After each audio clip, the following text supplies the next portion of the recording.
MLO के साथ भी ज्यादती इन लोगों ने किया है। मेरी सियासत को दांव पे लगा दूंगा। अल्लाह के रसूल के बाद मेरे लीडर BZ ज़मीर अहमद खान साहब के ऊपर भरोसा रखते हुए मैं इस लड़ाई को आगे लेकर जाऊंगा। तो अल्लाह ना करे वही कैटेगरियों को कंटिन्यू कर इलेक्शन करवा देंगे तो उस टाइम पर हम लोग क्या करना है। अस्सलाम वालेकुम रहमतुल्लाहि व बरकातहू। सबसे पहले मैं आप लोगों का शुक्रिया अदा करता हूं कि आप लोग आकर सही वक्त पर सही सवाल किए। देखिए, जिस तरीके से बीबीएमपी का वार्डों के लिए जिस तरीके से उम्मीदवारों को चुना गया है, ये सीधे इससे पता चलता है कि इलेक्शन को पोस्टपोन करने की नीयत से ये किया गया है। वरना आज़ादी से लेकर आज तक कभी ऐसे वार्डों की तकसीम नहीं हुई है। तो हम इसको आसानी से भी नहीं लेना चाहिए, क्योंकि आगे एमएलए इलेक्शन भी है।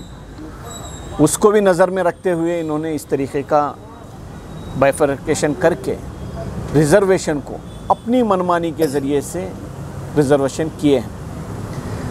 इतनी बड़ी आबादी वाला पुलकेशी नगर और ख़ासकर उसके अंदर फैज़र टाउन वार्ड 80 65 से 70% मुसलमानों की आबादी है। तो उस जगह पे बैकवर्ड भी लेडी को दिया है। तो इसको हम जानबूझकर बीजेपी वालों की एक साजिश समझते हुए इसके ख़िलाफ़ मैं कोर्ट भी जाऊंगा, ऑब्जेक्शन डालूंगा और उसके साथ साथ मेरे कायद BZ ज़मीर अहमद खान साहब के ज़रिए से और उनका साथ लेकर और इस एरिया के और इस हलके के एमएलए अखंडा श्रीनिवास मूर्ति साहब का साथ लेकर इसके ख़िलाफ़ क़ानूनी लड़ाई लड़ूंगा और उसके साथ साथ ज़रूरत पड़ने पर कांग्रेस पार्टी का सहारा लेकर KPCC प्रेसिडेंट के तरफ से भी एक क़ानूनी लड़ाई लड़ने के लिए हम KPCC के ऊपर प्रेशर बनाएंगे इंशाअल्लाह। तो सर, आपको क्या लगता है सर, जब बीजेपी की हुकूमत यहाँ पर है तो इस तरीके का जो वार्ड सिलेक्शन किया गया है, ये क्या समझते हैं सर, ये तानाशाही लग रही है? देखिए, जो कुछ भी आप कहना चाहते हैं, तानाशाही हो कुछ भी हो, पूरे अल्फाज फीके पड़ जाते हैं जिस तरीके से अब इधर जो चल रहा है माहौल। तो उसको नज़र रखते हुए मुझे मेरी बात को दबे अल्फाजों में मैं आप लोगों से ये कहना चाहता हूँ, जो कुछ भी हुआ है, चामराजपेट हल्का हो या शिवाजी नगर हो या पुलकेशी नगर या सर्वज्ञ नगर, जिस जगह भी कांग्रेस के एमएलए हैं, तो वार्ड के वर्करों के साथ साथ काउंसलरों के साथ साथ एमएलओ के साथ भी ज्यादती इन लोगों ने किया है।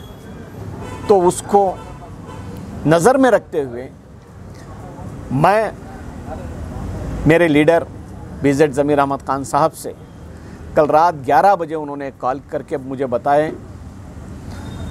बहुत मैं अपसेट हो गया था। एक तरफा सर में दर्द होने की वजह से आंख खुल नहीं रही थी। किसी ने उनको एक बोलने की वजह से उन्होंने रात के 11 बजे मुझे फ़ोन के ज़रिए से ये बताए, फ़िक्र मत कर, अल्लाह जो भी करेगा अच्छा ही करेगा, इंशाअल्लाह मैं तेरे साथ हूँ। मेरी सियासी तजुर्बे के साथ साथ मेरी सियासत को दांव पे लगा दूंगा।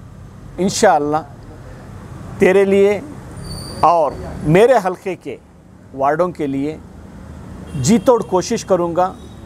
और इंशाअल्लाह दुआ करो कि जिस जगह भी कांग्रेस के एमएलएस हैं, जिस जगह नाइंसाफ़ी हुई है, उनका हक़ दिलाने के लिए, मुझे लड़ने की हिम्मत के लिए तू दुआ कर बोलकर उन्होंने ये दिलासा दिए।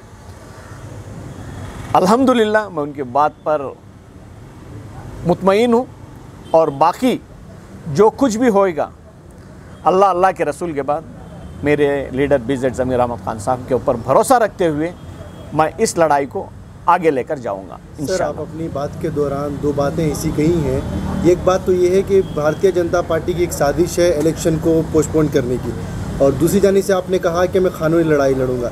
जब बाकायदा आप कानूनी लड़ाई लड़ेंगे तो इसके ऊपर स्टे होगा और पोस्टपोन होगा, और आपकी तरफ से भी ये पोस्टपोन होगा। देखिए, नीयत तो वही नीयत से किया गया है। बाइफरकेशन हम खामोश भी नहीं बैठ सकते हैं। अगरचे खामोश बैठ जाएंगे तो अल्लाह ना करे वही कैटेगरियों को कंटिन्यू कर कर इलेक्शन करवा देंगे, तो उस टाइम पर हम लोग क्या करना है।